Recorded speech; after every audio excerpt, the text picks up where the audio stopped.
అందరికీ నమస్కారం అండి. నా పేరు జల్లిపల్లి సుభద్ర, విశాఖపట్నం జెడ్పీ చైర్పర్సన్ అండి. ఈరోజు మాజీ మంత్రివర్యులైనటువంటి గుడివాడ అమర్నాథ్ గారి మీద ఏదైతే మహిళా కమిషన్ నోటీస్ జారీ చేసిందో ఈరోజు విచారణ పేరుతో వారిని పిలిపించడం జరిగింది. దానికి సంఘీభావంగా ఈరోజు మేమందరూ కూడా విశాఖపట్నం తరపున అందరూ కూడా రావడం జరిగిందండి. నిజంగా ఈరోజు మహిళా కమిషన్ అంటే మాకు చాలా గౌరవం ఉంది. మహిళా కమిషన్ మహిళలకు ఒక భరోసాగా ఉంటుంది, మహిళల పట్ల అండగా ఉంటుందని మేము అనుకుంటున్నాము. కానీ ఈ కూటమి ప్రభుత్వం ఏర్పడిన తర్వాత మన రాష్ట్రంలో దాదాపుగా అనేక పరిస్థితుల్లో అనేక సందర్భాల్లో కూడా మహిళల పట్ల ఒక రకంగా హింసాకాండం జరుగుతుంది, అదేవిధంగా హత్యలు జరుగుతున్నాయి, అదేవిధంగా అన్ని రకాలైనటువంటి దాడులు జరుగుతున్నాయి. నేను ఈరోజు సూటిగా ప్రశ్నిస్తున్నాను ఈరోజు మహిళా కమిషన్ చైర్మన్ గారికి, మీరు ఇప్పటి వరకు మీరు చైర్మన్ గా అయిన తర్వాత మహిళలకు ఎన్ని కేసుల పట్ల మీరు విచారణ జరిపారు? ఇప్పటి వరకు మీరు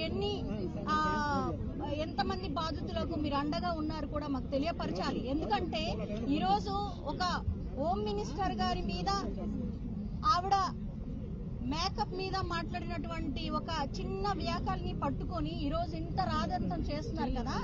మరి ఈరోజు ప్రాణం పోతుంది, మహిళలకు రక్షణ లేదు, మహిళలకి ఈ రోజున మహిళల పట్ల ఎన్ని రకాలుగా దాడులు జరుగుతున్నాయి, ఎందుకు ఇవన్నీ కూడా మహిళా కమిషన్ కి కనిపించట్లేదని ఈరోజు ప్రశ్నిస్తున్నాం.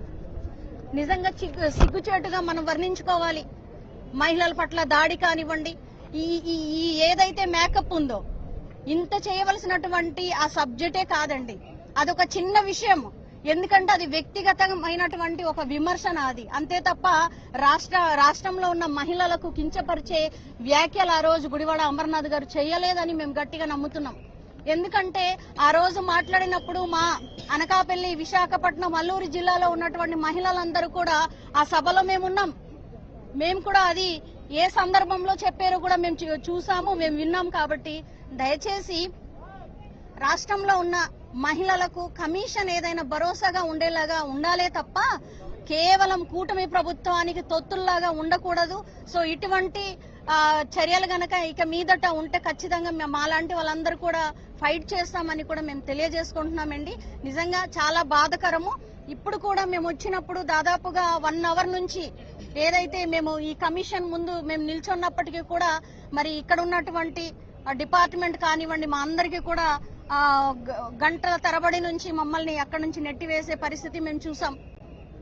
మేమేమీ చేయలేదు, ఎటువంటి ఆందోళన కూడా చేయలేదు, జస్ట్ సంఘీభావం తెలపడానికి మాత్రమే ఇక్కడ రావడం జరిగిందండి.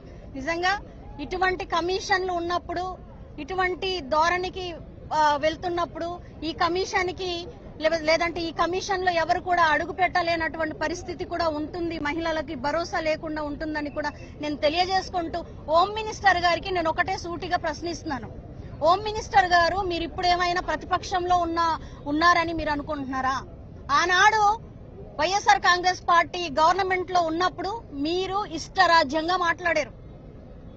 ప్రతిరోజు మీడియా ముందు వచ్చి తల్లి గురించి మాట్లాడారు, చెల్లి గురించి మాట్లాడారు, చాలా దారుణమైనటువంటి మాటలు మాట్లాడారమ్మా. ఆ రోజు మీరు ప్రతిపక్షంలో ఉన్నారు, ఓడిపోయినటువంటి ప్రెస్టేషన్ లో ఉన్నారేమో అందుకే అనుకున్నాం. కానీ మీరు మారలేదు. ఇంకా ఇప్పటి వరకు కూడా మీరు ఒక హోం శాఖలో ఉన్నారన్నటువంటి బాధ్యతని మీరు మర్చిపోయారమ్మా. కాబట్టి ఇప్పుడు మీరు హోమ్ మినిస్టర్, మీరు ఎలా పడితే అలా మాట్లాడతామంటే కుదరదు అని కూడా ఈరోజు వార్నింగ్ ఇస్తున్నాం. రేపన్న రోజు ఇంకొకసారి ఇటువంటి వ్యాఖ్యలు గనక మా వైఎస్ఆర్ కాంగ్రెస్ పార్టీలో ఉన్నటువంటి వ్యక్తుల మీద చేస్తే ఖచ్చితంగా అదే హోమ్ మినిస్టర్ గారికి, అదే శాఖలోకి మేమందరూ కూడా ఎంటర్ అయ్యి కూడా మీ మీద కేసులు పెట్టే పరిస్థితి వస్తుందని కూడా మేము ఈరోజు సూటిగా ప్రశ్నిస్తున్నాం.